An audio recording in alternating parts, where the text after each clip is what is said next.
The Katakwi Magistrate Court has remanded a 38-year-old man on charges of offensive communication.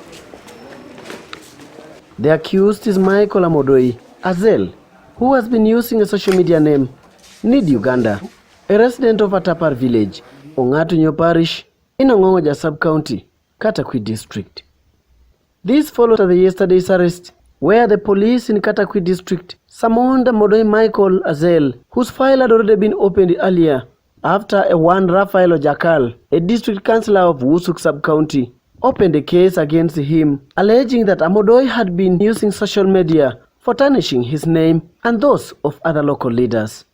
According to the Katakwi District Police Commander, ASP Daniel Katusime, the arrest follows consecutive complaints by a section of area local leaders on how the accused, Michael Amodoi, has been blackmailing them on social media platforms, including other top leaders in the country, inclusive of the Vice President and the area members of Parliament. He also noted that this action has become a norm amongst the young people of Katakwi who have been politically influenced due to lack of proper knowledge on social media misuse. I'm by names of Superintendent of Police Damian Katakwi, the DPC Katakwi.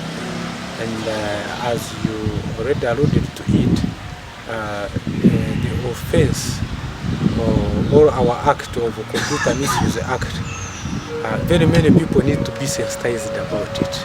In fact, of recent, you had the Constitutional Court pronouncing itself on one of the sections within that Computer Misuse Act, that is offensive communication.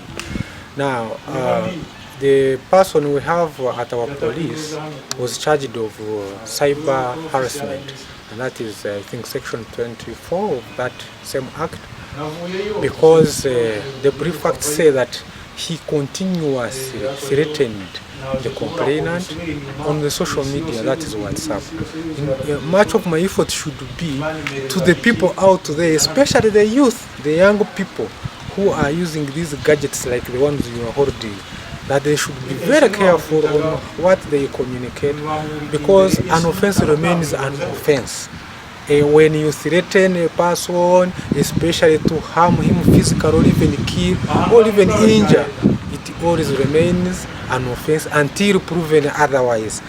Even if that person was charged of this section where they are saying it should be dropped, offensive communication, it is again the same court to advise whether the people who are already charged on the same, the charges should be dropped or they should continue. We shall wait for all that guidance.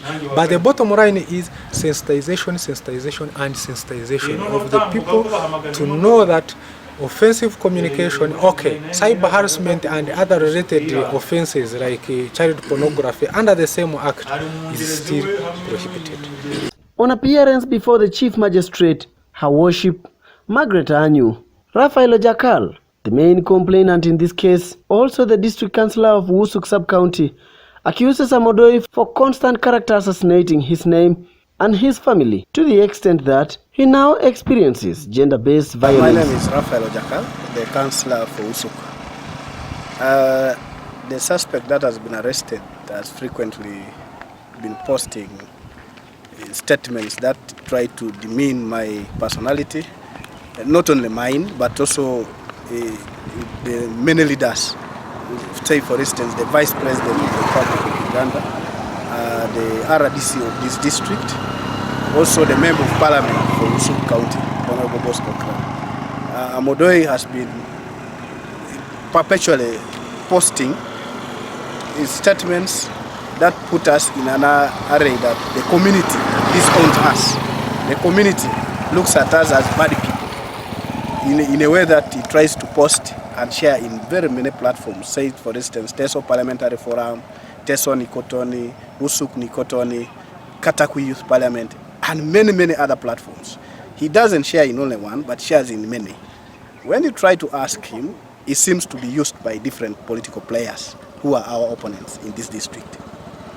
But having said all that, Amodoi has never come out to apologize or say what he posts is not his own making, but maybe somebody is trying to give him information. Because when you look at his English, he's not even a learned person that he posts straight English. This is clear that you see somebody tries to make a story for him and he posts it. So as a law-abiding citizen, I didn't want to antagonize his peace by maybe reposting or making some sentiments. I sought to seek for justice through the police and the court now. But I am happy the first step has been taken.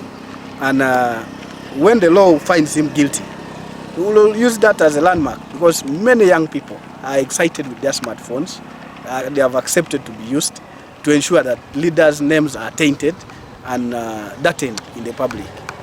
My only plea to the courts and police is that the same way they have received my complaint should continue, because I'm very sure the capacity of the Vice President is also complaining. The RDC is also complaining, but they have not taken a step yet to submit their court or police. But I'm very sure there could be a number of people, a number of leaders in this district who are not really satisfied with what my brother Modoy has been posting in different platforms. The case is not different with what other area leaders express. However, they also reveal the information indicating how many young people in Katakwi are influenced to do dubious things on social media by a section of area top politicians. Okay.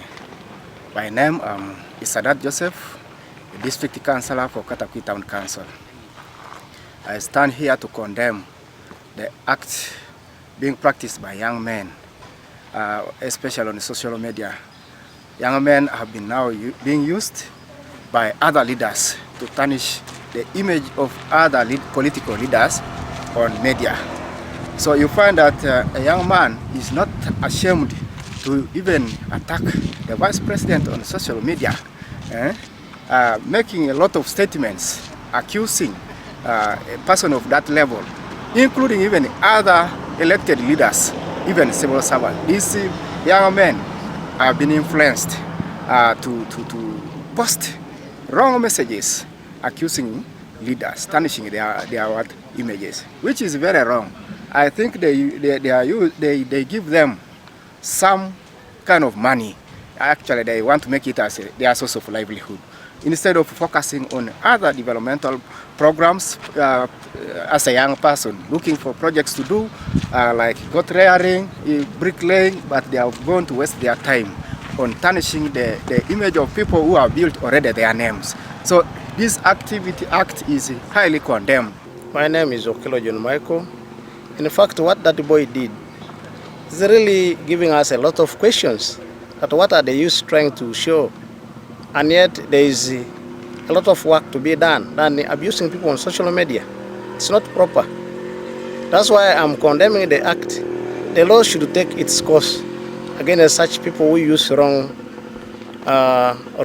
language in social media. So, but particularly, how is it disturbing the community, the fact that such things are happening in Katakwi? In fact, there is a lot of politicking in Katakwi. Instead of going to somebody and you share whatever challenge you have with that person, these youth have changed. Now they have turned it to abusing people in social media, showing even a negative attitude towards people's families. In fact, they have gone beyond even the personalities. This arrest comes at a time after a Ugandan constitutional court just nullified the Social Media Misuse Act that was last year endorsed by President Museveni after Parliament passed it. However, police say that social media misuse is still very criminal, and the cyber harassment law passed by Parliament in 2013 still stands. Well, this one of Katakwi is quite different from the section you're talking about. He was charged of cyber harassment. That is quite different from the section the Constitutional Court proposed for being dropped. But even if it was that, then usually once courts recommend dropping of charges, or amending of certain acts, then the DPP, in consultation with the court, sit down and agree to whether people who were previously charged of the same section should continue to court or they are released. All that can be discussed. Amodoi is charged on 2 counts, including offensive communication and defamation. He was sent to remand at Katakwi prisons till 24th of January 2023, where he will return for court verdict.